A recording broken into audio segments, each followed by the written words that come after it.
Hello everyone, welcome to the vlog. So आज का vlog is all about attending a session जो कि हमारे डिपार्टमेंट ने ऑर्गेनाइज करवाया था for more better understanding of the industries.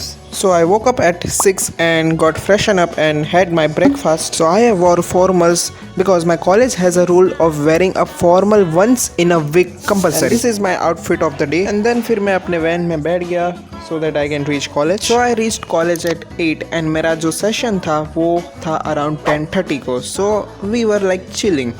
So ये सेशन या सेमिनार पूरे टोटल 4 आवर्स के थे एंड बाहर से इंडस्ट्री से लाइक एक्सपर्ट्स आने वाले थे जो कि बात करने वाले थे. And I will give you the spoiler that हमें घंटा कुछ समझ नहीं आया. हम पूरे टाइम हम लोग सो ही रहे थे. हाँ, थोड़ा समझ आया बट पूरा नहीं.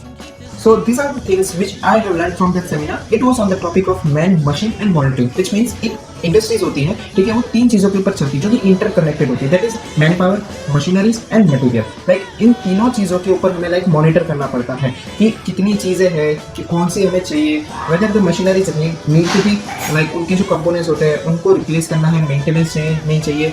ये सारी चीजों को हमें मॉनिटर करना पड़ता है. देन एंड ओनली एक इंडस्ट्री एफिशिएंटली काम करती है and like what is efficiently काम करती है. और जितना हमने एस्टिमेशन किया कि ये पर्टिकुलर प्रोजेक्ट एक स्पेसिफिक पीरियड ऑफ टाइम में हो जाएगा, वो गोल को अचीव करने में हेल्प करता है एंड प्लस प्रॉफिट कमाने में भी हेल्प करता है. So this were the things. और हमें different kind of techniques and basically analysis किस तरीके से करते हैं वो हमें समझाएं. सो या मुझे थोड़ा समझ आया. बहुत टेक्निकल टर्म्स उसमें यूज किए गए थे which I didn't understood but at least I got to know what was it.